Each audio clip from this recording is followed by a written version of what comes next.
Welcome to Ideas in Action, a television series about ideas and their consequences. I'm Jim Glassman. This week, net neutrality. Who should control the internet? Unlike telephones, television, and other forms of communication, the internet has expanded largely without regulation. But that may be changing. Joining me to explore this topic are Mike McCurry. He's co-chair of Arts and Labs, a coalition of technology and communications companies.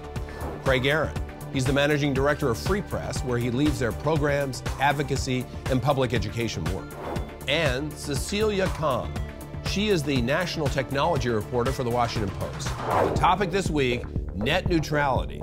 Can the net really be neutral? This is Ideas in Action.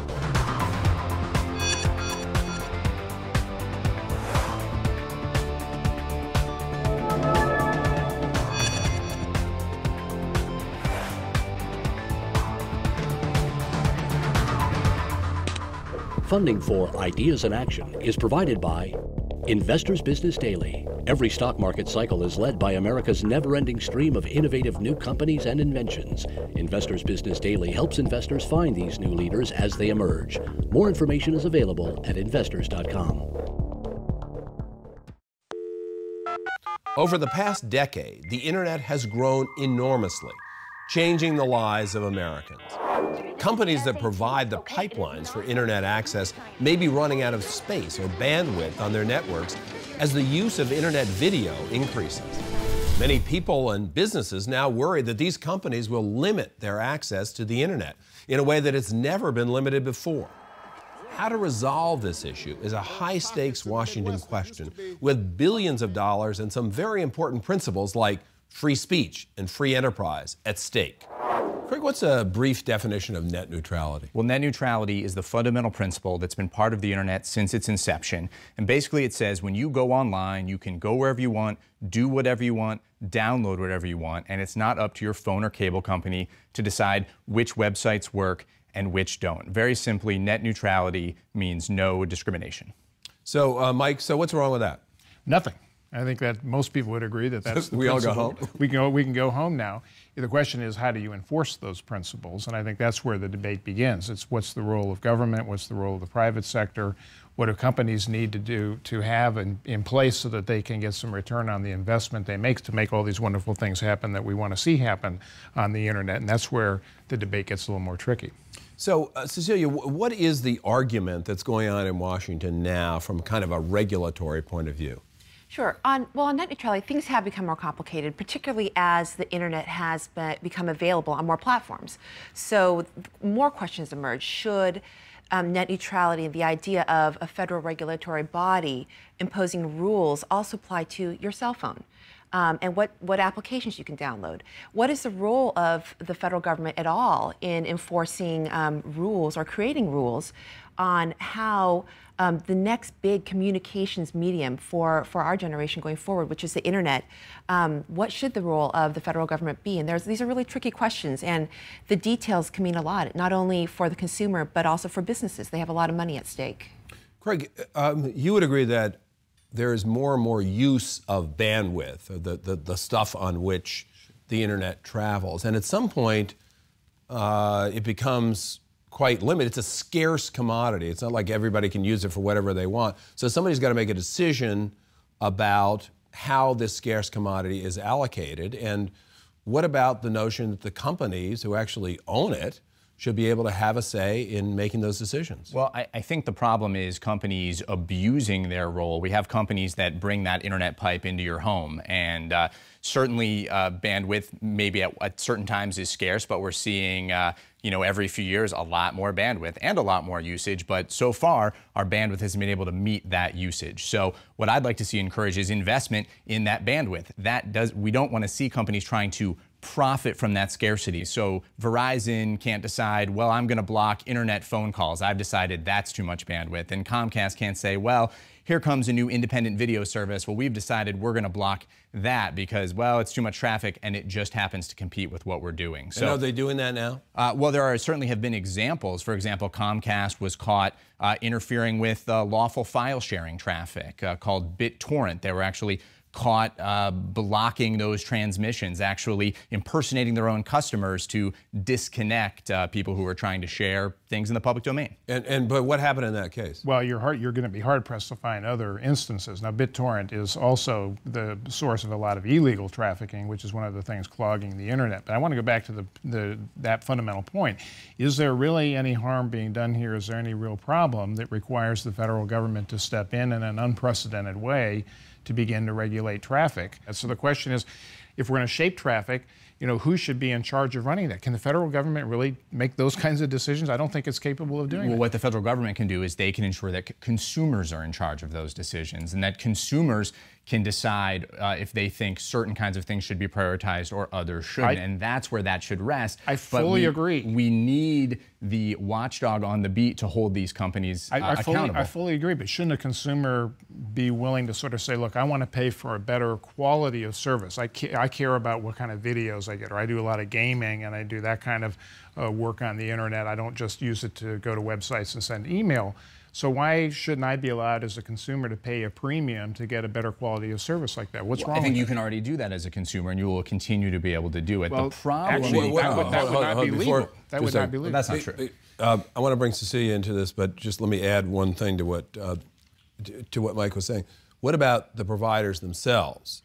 In other words, if you are a company like, let's say, Netflix, and you're using gigantic amounts of bandwidth, doesn't it make sense that you might have to pay more for that? Right, it does, and you do. Google's monthly internet bill or Netflix's monthly internet bill isn't $60 a month. They've got huge servers, and they're paying a lot of money to the broadband providers to get their things online. And we also have to keep in mind, why do we go online? We go online because of all of the great content that's out there, all of the amazing choices, because once you're online, you can go wherever you want. That's what we're trying to preserve. And I think why we need the FCC, why we need the government to be involved, is because every CEO of all of the major internet service providers have been very clear that given the opportunity, they will start building a fast lane for their own products and services and leaving the rest of us on that cyber equivalent of a winding dirt road. Okay, before we get too deeply into the weeds, I'm going to turn to Cecilia to describe for us who the stakeholders are here. We talk about providers and consumers and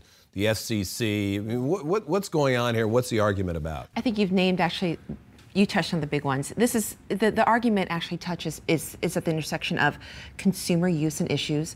It's at the intersection of communications and internet content providers, so publishers like the Washington Post, like others who are online, they all have a stake in it. Those who are most actively involved in Washington, I would probably outline them as the carriers, the ones that are providing, that you provide you pay your monthly service fee to. That would be a cable provider, a telecom provider, a Comcast, an AT&T, a Verizon, right. A satellite provider, a wireless provider. So by and large, most of those providers say that they do not think that the federal government should impose or enforce principles at stake that are already at play. Then there are some of the content companies, those who are applications, those who rise above, who ride on the network. We call these the edge companies. That would include Google and Skype and Facebook and Amazon, some of the brand name websites that you visit and the applications you download onto your phones. Most of those companies believe that there is a role for the federal government, the role for the FCC to really be a watchdog in this category. Then there are consumer groups like Craig's who are speaking for the public, who believe that if they weren't actually involved and part of the dialogue, then an example like Comcast and the blocking of BitTorrent would never come to light. And in the BitTorrent case, of course, that went to court, and Comcast won that case. And the FCC wants, it appears anyway, wants more authority to regulate, some people say regulate the internet, but certainly regulate the internet carriers. Isn't that correct? And they want to be able to regulate them the way that they regulate the phone companies as though they were so-called common carriers. That's right. So what's happening is that particular decision, that it all comes back to Comcast and BitTorrent oftentimes in this argument right now, in that last March, a federal appeals court decided that the FCC, in sanctioning Comcast, they took up this case, a complaint, that in sanctioning, the federal appeals court said that the FCC overstepped its authority. It made a decision on broadband internet service, and it had questionable authority to do so, which then presented the bigger problem that this current FCC chairman, who wants to be the chairman of broadband services, the next big medium of communications, all of his plans were sort of thrown into question. Not all, but most of those plans. Right, and so he wants to regulate the internet, which has basically never been regulated in the way that phone companies have been, but to some extent, maybe simplifying. And there's a question about whether he can do. There's a legal question about whether he can do it. And meanwhile, Congress has stepped in. There's Henry Waxman has a bill that would kind of try to resolve this issue. Right. Well, the internet's a big thing. So I would be careful to say that he wants to regulate the internet. I think he wants to regulate the communication service. The Federal Communications Service wants to, Commission wants to regulate the communications medium, which is broadband internet services. So as to, they don't want to regulate Google that resides on these networks, nor do they want to regulate Facebook. But they want to tell, just quickly, and then I want to get to Mike, they want to tell the carriers, essentially, what they can charge, right? Or how they can prioritize people who use their networks. Is that correct? They definitely want to regulate how traffic is managed on networks, not as to whether they actually said explicitly they don't want to regulate prices and they don't want to regulate rates. But how traffic is managed. Okay, so what's wrong with that? These companies that want to offer services that they need to get some return on in order to satisfy their investors, you know, they're sitting there trying to make very complicated decisions about what the future of the internet is going to look like, and having the specter of the federal government playing an extraordinary role here is a real problem. Now, and you mentioned, Craig, you mentioned early on investment. I mean, isn't that really a key to all this? How do you encourage? I mean, you know, maybe we haven't run out of bandwidth yet, but we're probably gonna. And so these networks need to be continually renewed.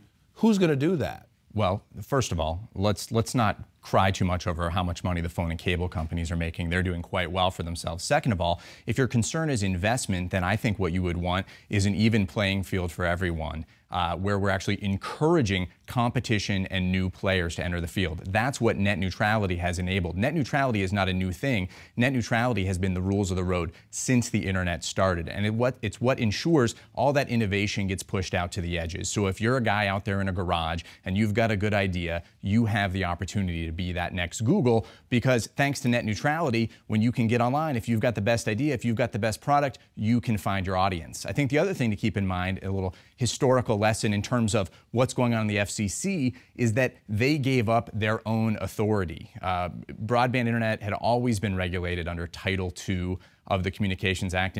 During the Bush administration, they decided to change the way that the internet was going to be regulated. They changed how it was treated under the law.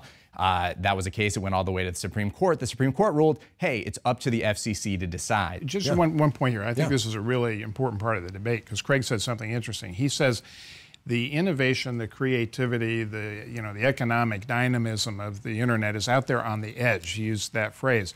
The companies that I work with, which are the AT&Ts and the Verizons and the companies that carry that data, they want to create that innovation and creativity inside the pipes. I think it's part of the question here is, do you want big, fat, dumb pipes that carry all this data, or do you want sophistication, technology, smart people designing things that will help shape this traffic that gives the consumer a better experience? If you want smart pipes, then someone's going to have to pay for that kind of investment. And that's where the companies then enter in the equation, and they want to develop new services. They want to develop products that they can sell to their consumers.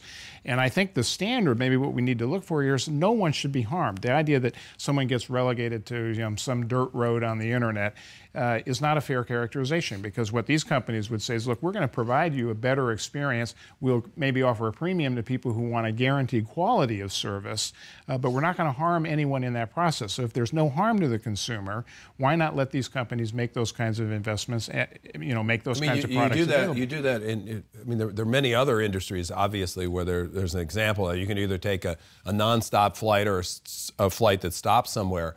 As long as you don't degrade the service, as Mike says, what's wrong with it? You offer special service for companies that need super fast. So Google says, okay, I'll pay that. That's kind of the deal they made with Verizon recently, right? That is exactly the problem, is that the only people who are going to be able to take advantage of these exclusive deals are the biggest companies right now. And if you're somebody who happens to be a direct competitor with a Comcast or an AT&T or a Verizon, they're never going to offer you that spot in the fast lane. They have no interest in doing so, and therefore they're taking advantage of their control of the pipes. I'm not sure why they wouldn't have disadvantage that these interest. future Why wouldn't they? competitors. Why wouldn't they have their interest? It's just like a consumer right now can either get fast broadband or regular broadband. But the difference is that the consumer is making those decisions, and there's no discrimination. But there is, I want to get to Cecilia, but there is competition among these companies, right? So one of them says, well, no, there isn't. I'll offer a better deal. That's another big problem, which is that for 96%, I can choose. You have two choices: the phone company or the cable company, and that's true for 96% of Americans for broadband.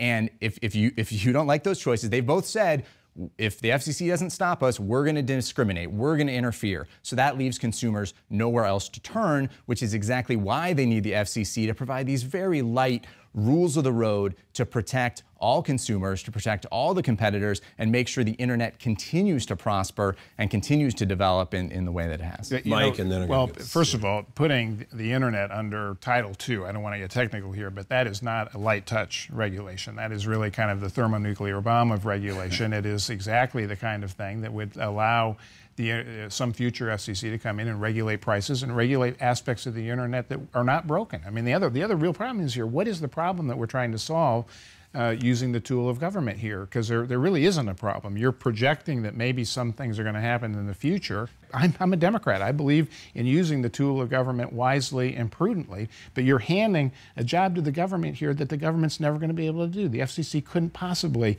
keep pace with the change in technology that's going to happen. Cecilia, what are other stakeholders here? What are they saying? The stakeholders at this point have really, and you hear this quite a bit, come a little bit closer. You see Google, for example, as one of those internet content companies I described, those edge providers, come closer with agreement with Verizon to narrow down rules where they can both make some compromises.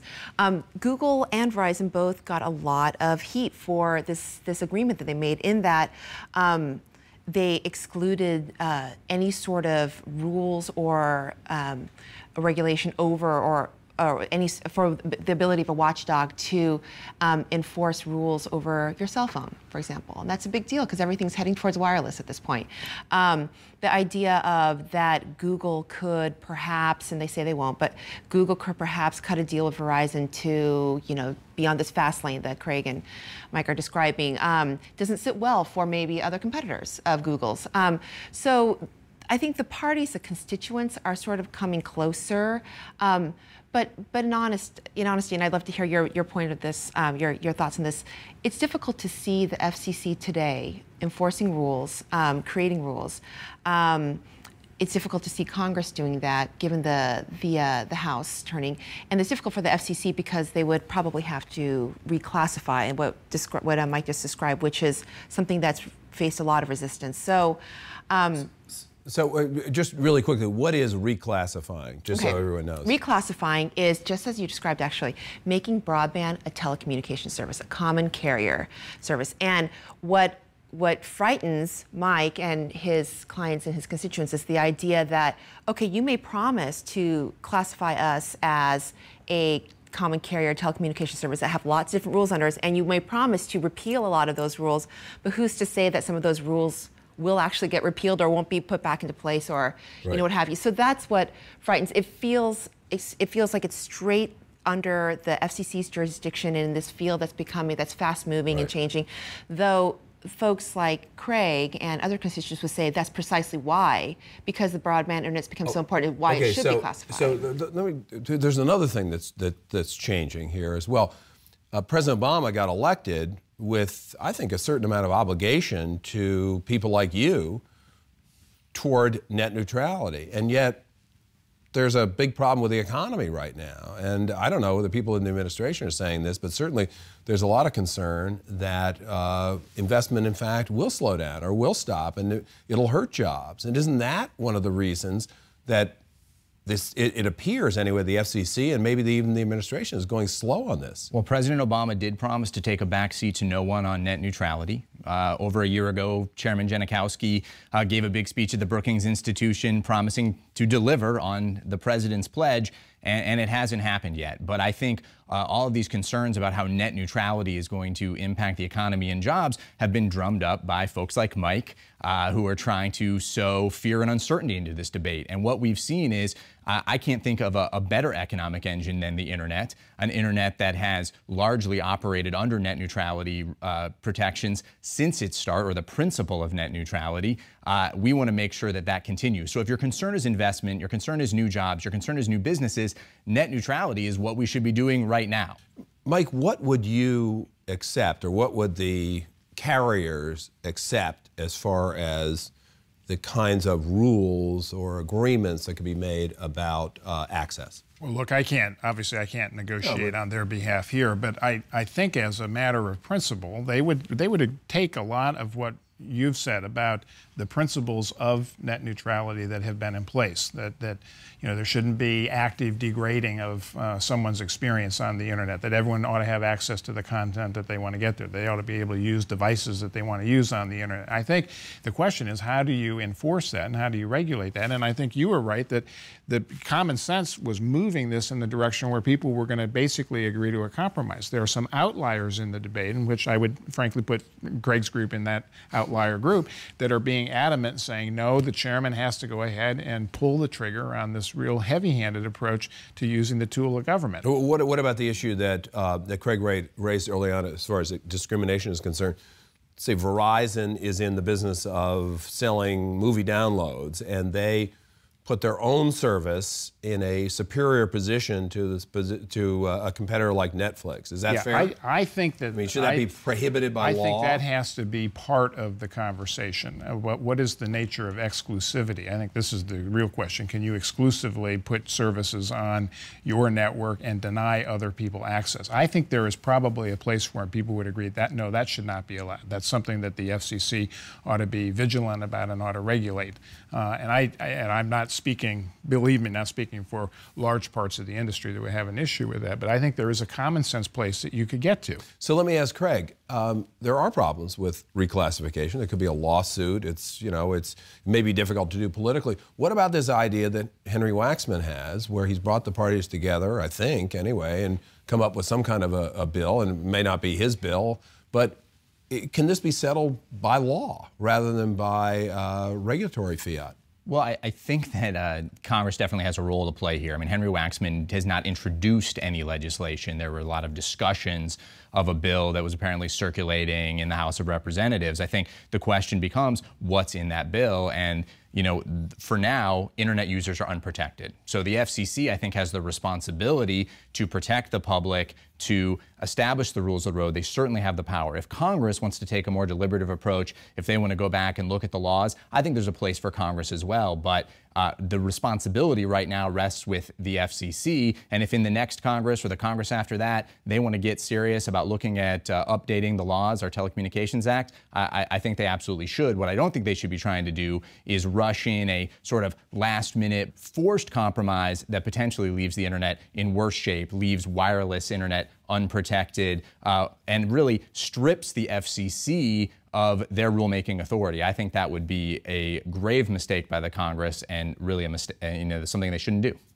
Let's go around the table and I'd like to hear what you think about how this is going to be resolved. It really rests back to the FCC. It goes back to the FCC, like Craig was just saying. So will the chairman of the SEC push for reclassification? If you take him by his word, then I guess so. But as to when it is, or whether he can do it in the nearest months or maybe in his term, it's another question. The president has to start looking ahead to 2012 when he's going to run for re-election. And part of the criticism, part of the danger he faces, particularly among independents in the electorate, is that the government seems to be overreaching, trying to do too much. You know, I think the admonition of my president that I work for, Bill Clinton, that the era of big government is over is a useful one. But I think it would be far better for Congress to act, for Congress to give the authority to the FCC to do what it should and should not do and make that clear, and then move on so we can deal with some of the real issues, which the real issues are how do we get more broadband out to people who don't currently have it, and how do we make this great content more accessible to the American people. Craig. Well, I'm not quite so hopeful that Congress can get together and put together legislation that would pass or that would protect consumers. I think the ball very clearly rests with the chairman of the FCC. He's been looking at this for almost the entire length of his term. There are literally thousands and thousands of pages of comments. What we need is a decision. What we need is action and leadership from the chairman of the FCC. It's really up to him to bring this to a close and make sure that the free and open internet stays that way. But then that itself might not end things, because well, you never know. Head to the courts. If he does it, you know, I won't sue if Mike doesn't sue.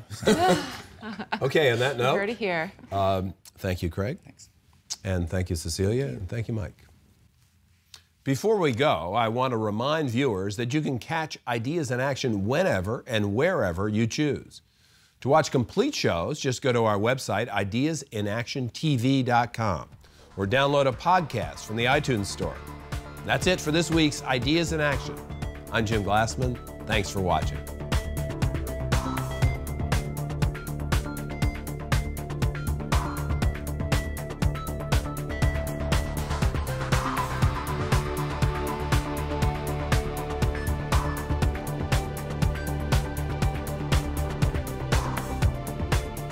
For more information, visit us at ideasinactiontv.com. Funding for Ideas in Action is provided by Investors Business Daily. Every stock market cycle is led by America's never-ending stream of innovative new companies and inventions. Investors Business Daily helps investors find these new leaders as they emerge. More information is available at investors.com. This program is a production of Grace Creek Media and the George W. Bush Institute, which are solely responsible for its content.